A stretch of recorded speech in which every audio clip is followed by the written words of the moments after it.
What's up, guys? We are back with a full slate of MLB action here on Thursday, June 12th. We're going to give out plays on every MLB game on the slate. I'll give you my dog of the day and pick up my massive lock, my pick that regardless of price, I think is the highest chance of cashing today. Slam that like button and subscribe to the channel if you want to keep seeing these videos every single day, and let us know what you're thinking in the comments. I personally answer every comment every single day. Check the pinned comment throughout the day to see our favorite picks, and it pays to check back a couple of times per day to see if there are any changes with injury news coming out and starters being confirmed. Yesterday, not our best, guys. A pretty down day after a massive day the day before. So yeah, you go 5-1, then all of a sudden you turn around and go, 2-5 overall. So a little bit annoying. Now, a rough start and some bad variance, on the wrong side of something. We had the Reds minus 105. Lodolo imploded in that game. Cleveland avoids the sweep with an 11-2 win. We had the under there in that Detroit-Baltimore game, under 9. It was looking like an absolute lock until the 8th inning where Baltimore scored 7 runs. Yeah. That was very irritating. We had the Tampa Bay Rays at minus 105. That was a 4-3 win for Boston. Littell was the worst he's been in quite some time, and Buehler was actually decent for a change. Mayer's 2 home runs doomed us on that one, so pretty annoying there. And we had the Rangers at plus 110. That was a 6-2 loss. Leiter was terrible, and Festa had by far his best start of the season, so another tough L to start the day. But we did have TJ McConnell over 6.5 points. That was a nice player prop win there. The Indiana Pacers going nuts there at home. He had 10 points in his 15 minutes. We had the Brewers at plus 118 as our dog of the day. We ran into a Schwellenbach complete game where he gave up 2 earned runs, and Chad Patrick was not good.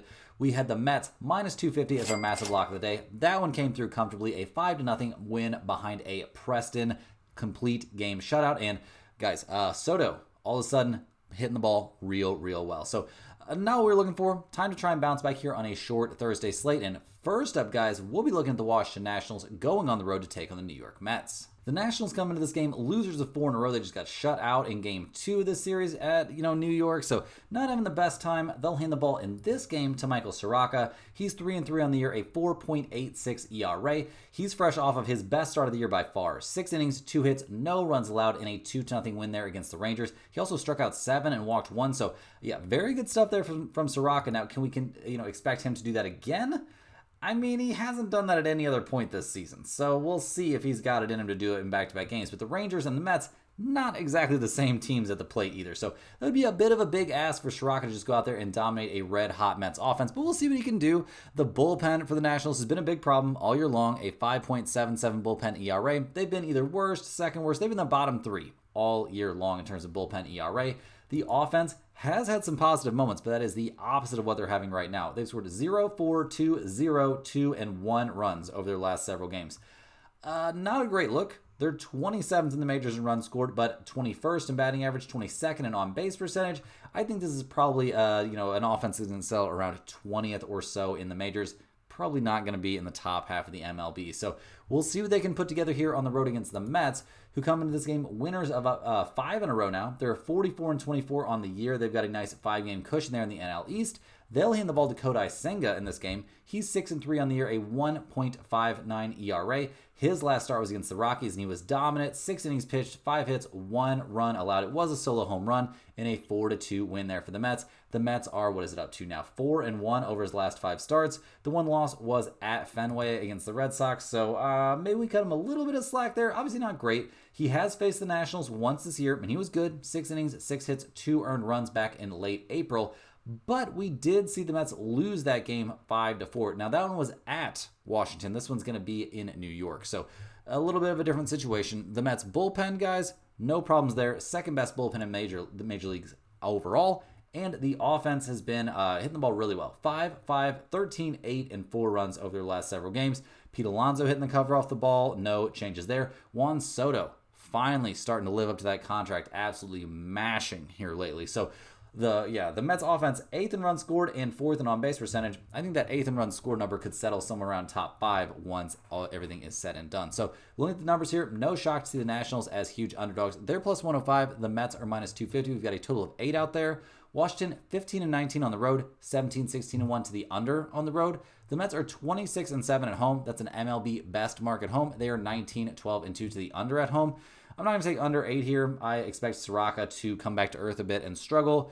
I think Senga's going to be lights out, though. I think the Mets could score 8 runs all on their own, potentially. Give me the Mets here at minus 250 or at minus 1.5. We've got a lot of big favorites on this very short slate here on Thursday, so some minus 1.5 is probably going to make the pinned comment. So keep an eye. We'll see which ones make it in there, but the Mets, I definitely think they've got a great chance to win their 3rd straight game here against the Nationals. Next up, we're looking at the Texas Rangers going on the road to take on the Minnesota Twins. The Rangers come into this game fresh off of a 6-2 loss there in Game 2, letting us down aggressively.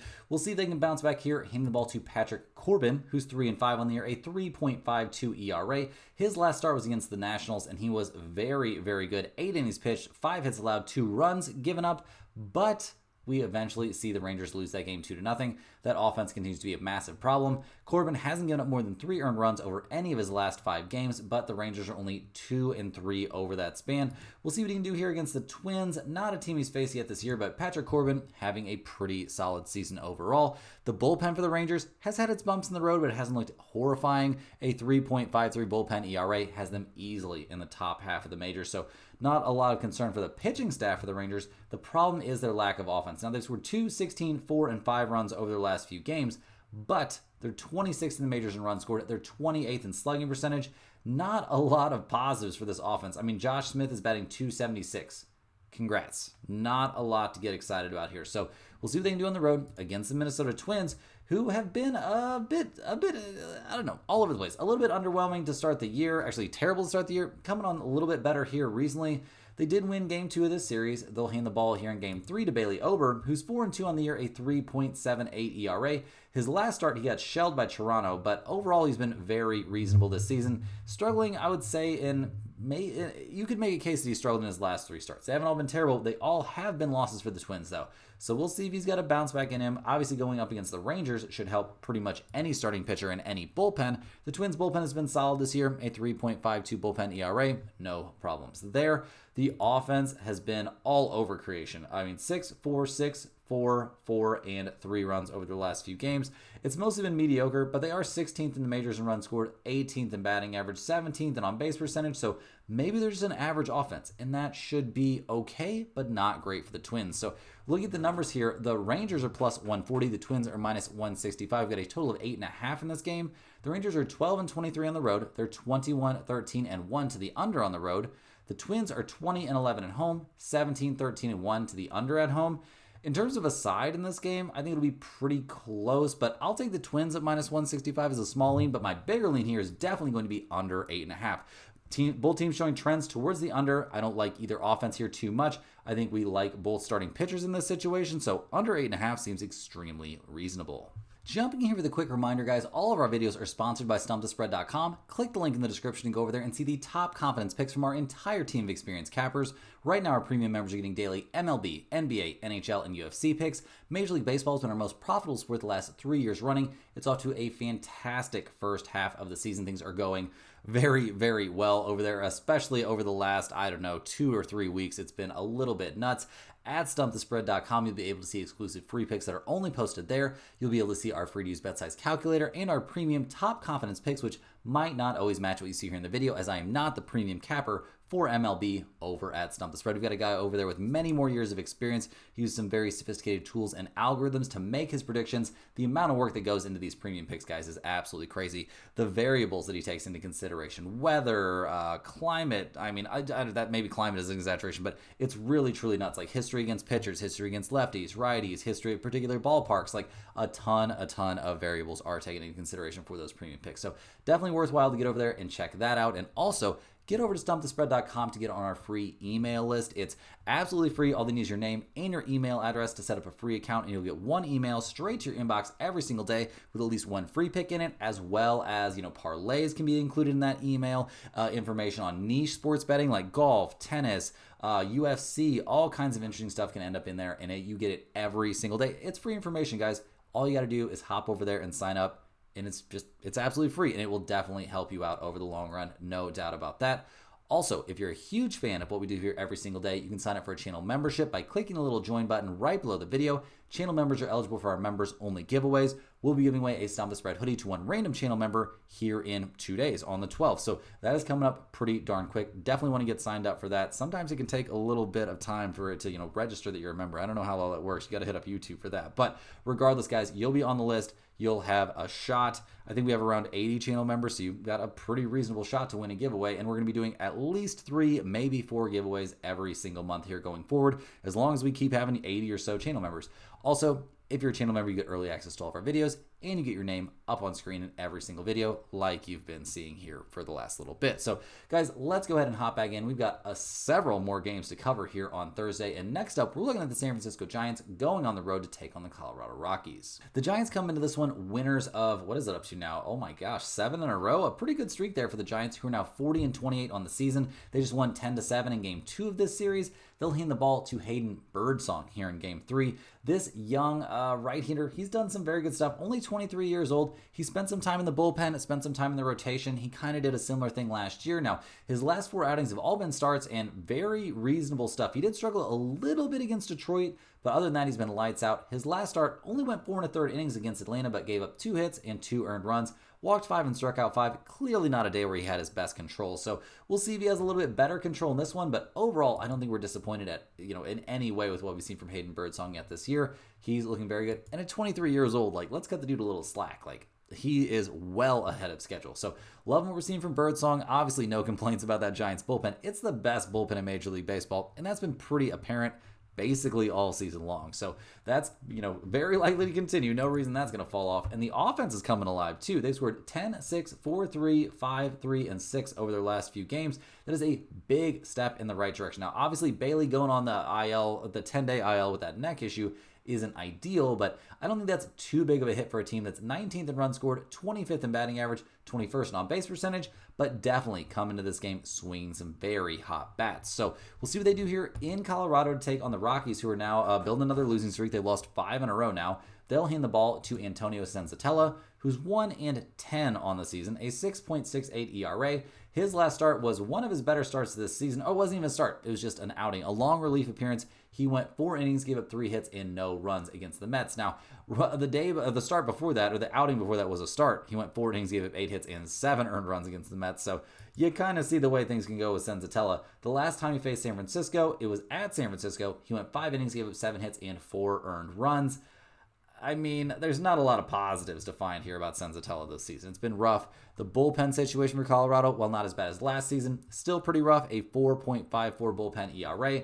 That doesn't get me going. And the offense, they've scored 7, 5, 5, and 1 runs over their last few games, which is great for an offense that is still last in the majors in runs scored, last in the majors in batting average, and last in the majors on base percentage. So I don't think anybody's going to be shocked to hear I don't have anything good to say about that Rockies offense. The numbers for this game, kind of interesting. The Giants are minus 220. The Rockies are plus 185. We've got a total of 11 in this game. The Giants are 18-17 on the road. They're a 500 over-under team on the road. Colorado is 6-27 at home. They're a 500 over-under team at home. No major lean here on the total, but we definitely have to consider the Giants here at minus 220 as our lock of the day, or potentially take the Giants here at minus 1.5. If you take a minus 1.5, minus 152, not super appealing odds. So the Giants at minus 220, definitely going on the list as a potential lock of the day. Next on the docket, we've got the Detroit Tigers going on the road to take on the Baltimore Orioles. The Tigers lost 10-1 in Game 2 of this series to even things up at 1 game apiece, but they're going to be hitting the ball in Game 3 to Tariq Skubal. So happy Skubal Day to all those who celebrate, guys. He comes into this one 6-2 on the season, a 2.16 ERA. His last start, he did give up 8 hits over 7 2/3 innings against the Cubs, but only a single earned run, struck out 6, walked 0, and it was a 3-1 win there for the Tigers. The Tigers are 4-1 over his last 5 starts. The only loss in that span, Skubal went 7 innings, gave up 2 hits and no runs while striking out 7. The dude hasn't walked anybody in 3 games, and he's struck out 26 over that span. Absolutely insane stuff from Skubal. The bullpen for the Tigers, it's been a little bit iffy recently, but a 3.53 bullpen ERA is not something to get upset about. The offense scoring only 1 run in Game 2, maybe something to get upset about there, not going to lie, but they're still 6th in runs scored. They're 11th in batting average, 10th in on-base percentage. Obviously, Jackson Jobe, that season-ending elbow surgery ending up, needing to happen. I'm not going to say I'm flabbergasted that he is going down, but he'll be okay. He's a young guy. He's going to come back. We'll see him again. But the Tigers have to feel very good about their situation overall. I think this offense is going to get back on track. They're going up against the Orioles here, who are 27-39 on the year. They've been playing some better ball here down the stretch, but still nowhere near the standard they set last year. They'll hand the ball here to Dean Kremer, who's 5-6 on the year, a 4.98 ERA. Now, his last start, he got shelled at the Athletics, guys. 5 1/3 innings, 8 hits, 5 earned runs in that outing. A crazy departure from, he had back-to-back very good starts. That was at Boston and a home against the White Sox. We'll see what we can do here against the Tigers. I'm not expecting miracles. The last time he faced the Tigers was late April. 5 2 innings, 4 hits, 5 earned runs allowed, walked 4 and struck out 3. Doesn't seem like he's a guy that's going to enjoy going up against the Tigers necessarily. Skubal, on the other hand, the last time he faced Baltimore, he went 6 innings, gave up 4 hits, no runs, struck out 11, walked 0 in a 7-0 win. So, definitely a spot we've got to consider the Tigers here, especially with how bad this Baltimore offense has been. They're 25th in runs scored. They're 26th in on-base percentage. Their bullpen is 5th worst in the majors. Just not a lot of super positive things for me to go over here for Baltimore. Looking at the numbers, I'm a bit surprised. The Tigers are -180. The Orioles are +160. We've got a total of 8 out there. Detroit is 21-16 on the road. 23-14 to the over on the road. That's an MLB best to the over, which is a bit shocking. Baltimore 13-18 at home, 17-12-2 to the over at home. I'm not interested in over 8 in a game where Skubal is pitching necessarily. I'm just not going to get involved in that, but I will certainly be considering the Tigers here, probably at -180. They could potentially be the lock of the day. Skubal, guys. Skubal at less than 2-1. I think we have to be very interested in Skubal here. I'm also interested in a no-run first inning in this game, but not super interested with how bad Dean Kremer has looked against these Tigers. Next on the docket, we've got the New York Yankees going on the road to take on the Kansas City Royals. The Yankees have won each of the first 2 games of this series, winning 6-3 there in Game 2. They'll hand the ball here in Game 3 to Will Warren, who's 4-3 on the year, a 5.34 ERA. His last start was against the Red Sox, and it wasn't great, but it wasn't a disaster, I guess. 5 1/3 innings, 3 hits, 4 earned runs, walked 4. He's actually walked 8 batters over his last 2 games. Not the best look. So we'll see if he's got his control back here a little bit to go up against the Royals. I don't know. I haven't necessarily loved what I've seen from Will Warren. He's a young guy, though, so we'll cut him a little bit of slack. He hasn't faced the Royals yet this year, so we'll see what he can get done. Now, the bullpen situation for the Yankees, it's been a bit wild, if I'm going to be completely honest. They're all the way up to a 3.83 bullpen ERA after, looking like the best bullpen, one of the best bullpens at least in the majors there for a while. Suddenly they've taken a bit of a nosedive. So we'll see if they can get things back under control. Going up against the Royals, usually going to be kind of helpful for that. Now, the offense for the Yankees has been bonkers. 6, 10, 7, 7, and 9 over their last few games. Judge obviously doing his thing, up to 25 home runs, just homered in his 3rd straight game. The Yankees are 3rd in the majors in runs scored. They're 2nd in batting average, 1st in on-base percentage, and slugging percentage. Not a lot of flaws to be found with this offense. It's pretty wild stuff. Pretty wild stuff. Every night the Yankees are out there, you just kind of expect to see Judge hit a home run and God knows what else. So we'll see what happens here with the Yankees on the road against the Royals, who are struggling a little bit. They've lost 4 out of their last 5. They're down to 500 on the year. They'll hand the ball in this one to Seth Lugo, hoping he can stem the tide. He's 3-5 this season, a 3.46 ERA. His last start was against the White Sox in a loss there for the Royals. Pretty brutal stuff. He went 5 innings, gave up 5 hits and 2 earned runs, but definitely not his normal dominant stuff. He's struggled a bit recently. We'll see if he can bounce back against the Yankees. That's a bit of a big ask, especially since he struggled against them back in mid-April. So we'll see what Lugo can do here, see if the Royals bullpen can hold together. It's up to a 3.52 bullpen ERA, which doesn't look terrible, but also, when you're going up against the Yankees, that's a little bit sketchy. So we'll see what happens there. Looking at the numbers for this game, the Yankees are -145. The Royals are +122. We've got a total of 9 out there. This Royals offense has not exactly gotten me super jazzed up, guys. They're 28th in runs scored, 10th in batting average, but 24th in slugging. Just not a team you can really count on there, when you're looking at their numbers at the plate. So, yeah, the Yankees being -145 feels pretty cheap. The Royals are +122. We've got a total of 9. The Yankees are 20-13 on the road. That's an MLB best road mark. They are 16-15-2 to the over on the road. The Royals are 19-15 at home, 20-14 to the under at home. Guys, with Will Warren on the mound, I feel like we have to at least consider the Royals here at +122. Seth Lugo could have a bounce back. The Royals getting swept in this series. Obviously doesn't feel impossible, but is it likely? We'll have to wait and see. We've got to find an underdog at some point on this slate, and the Royals at plus 122 could theoretically be our dog of the day. Next up, guys, we're looking at an NL Central showdown between the St. Louis Cardinals and the Milwaukee Brewers. Now, the Cardinals just got swept in a 3-game series there against the Blue Jays. The first 2 games were 1-run games. The last game, they lost 5-2. We'll see if they can get back on track here. They're hoping that handing the ball to Sonny Gray will make that happen. He's 7-1 on the year, a 3.35 ERA. His last start, he gave up 8 hits over 6 1/3 innings against the Dodgers, but gave up 0 runs in that game. He struck out 5, walked 0. That's back-to-back games where he hasn't given up a run. Pretty dominant stuff. The Cardinals are also 5-0 over his starts, which this is a pretty wild span he's gone on here, guys.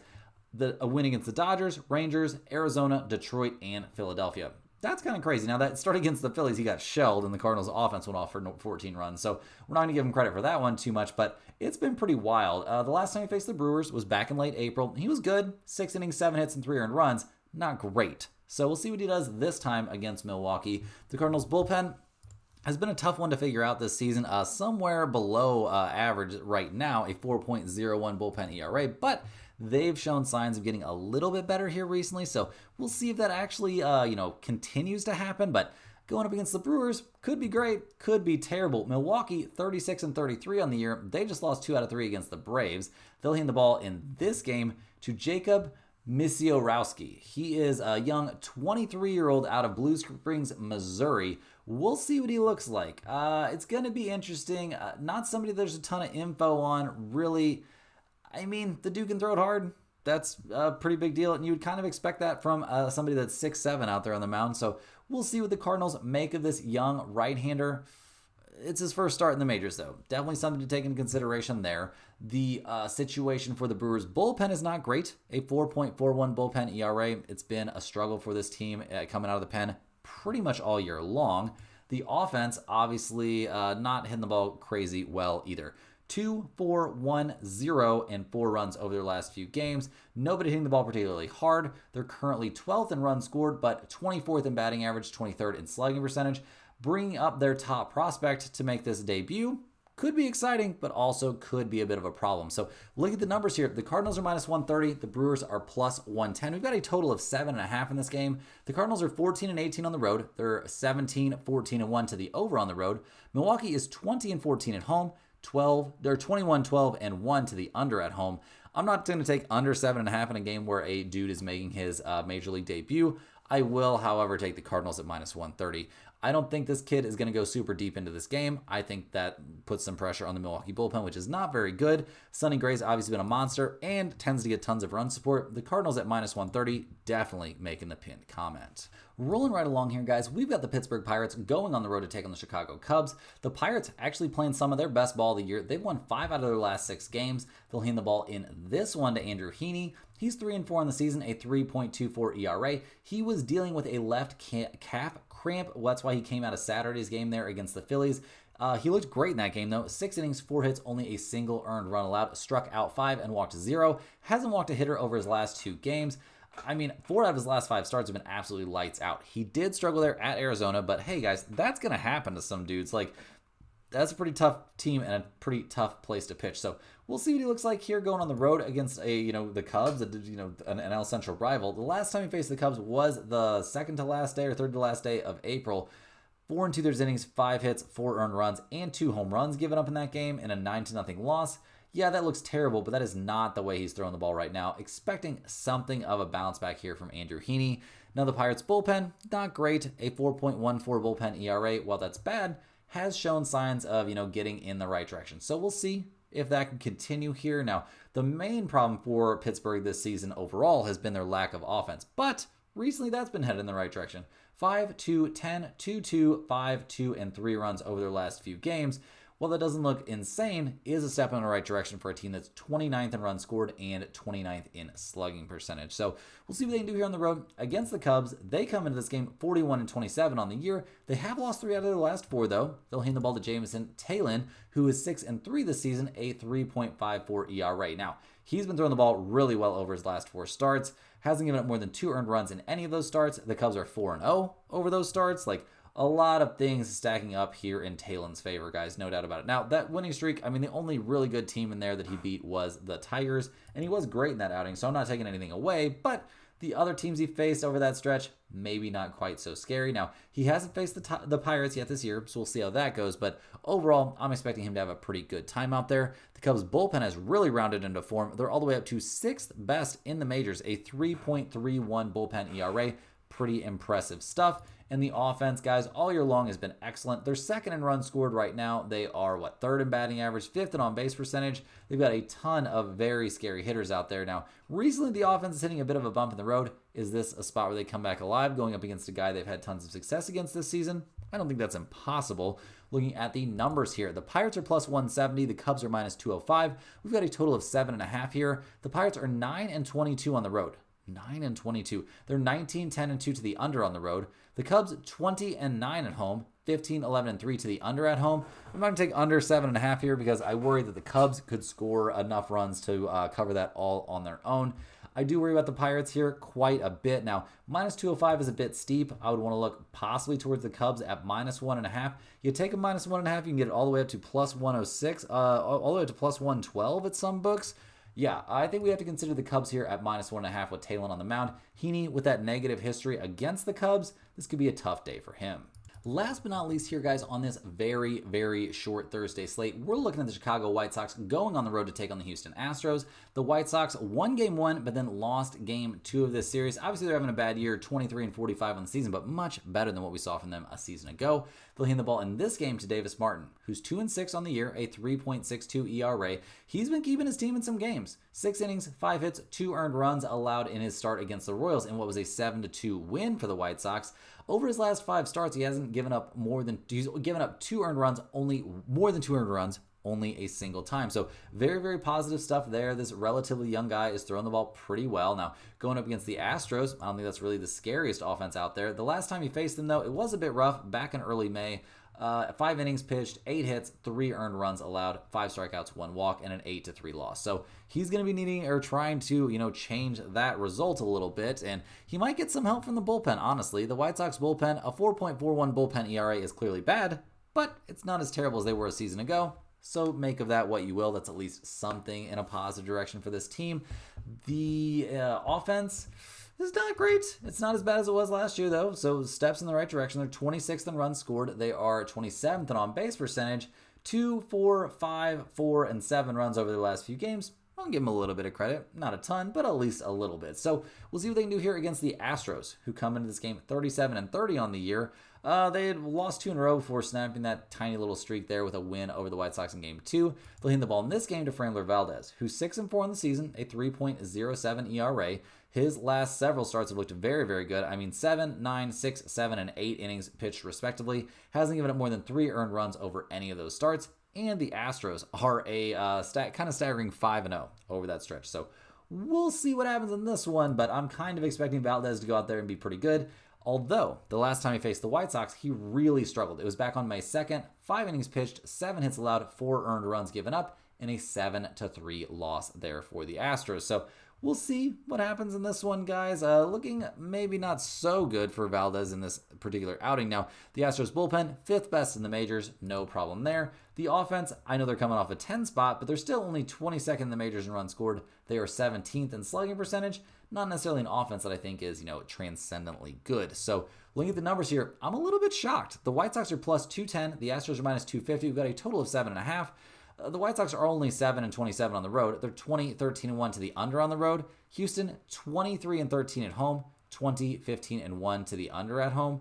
I think you take under 7.5 in this game, potentially, if you think both guys are going to pitch, up to the standard that they've set for themselves recently. If you look at the history between these two, maybe it's a bit sketch. I think this is a decent no-run first inning spot, potentially. But in terms of a side, you guys might not love this one, but I think we have to lean a bit towards the White Sox at plus 210. The Astros, not really an amazing team. The White Sox actually seem like they're trying this year. And I mean, Davis Martin's had some pretty good starts over, his last few. So yeah, give me the White Sox here as plus 210 as a little bit of a lean, but probably not enough lean to make the pinned comment. That's all the games we got for this one, guys. Hit that like button for good luck on all of your bets. Subscribe to the channel if you're new. Let me know in the comments any questions you have on today's slate. I appreciate you all for watching, guys. Click the link in the description to get over to stumpthespread.com, get on that free email list, check out our premium picks, all that kind of good stuff over there. We'll be back here tomorrow, and don't worry, we've got a full slate to cover in that one. So we'll see you right back here, same time, same place, for more sports betting action.